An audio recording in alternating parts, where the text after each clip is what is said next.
Hello guys, আপনারা দেখতে পাচ্ছেন নদী এখন পুরো ভরপুর। এটা কাঁসাই নদী। প্রায় নদীর দুই পারেই প্রায় 2 হাত মতো জায়গা বাকি আছে ভর্তি হওয়ার জন্য।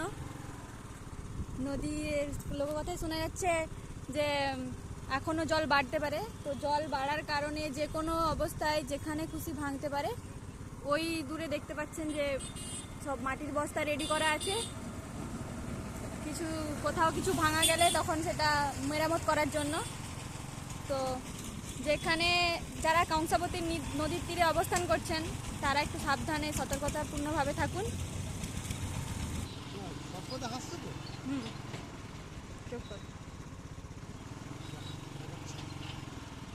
দেখতে থাকুন কেমন নদী ভরপুর হয়ে গেছে।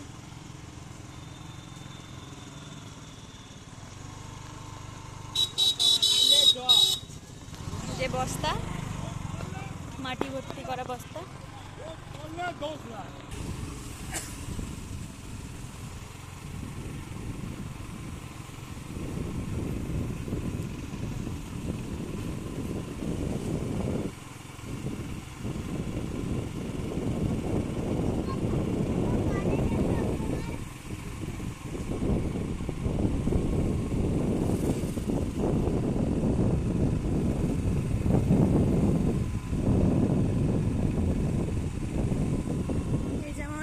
নদীর সাইডে কিছু ঘর বাড়ি ছিল, সেটাতে তারা এখন জলে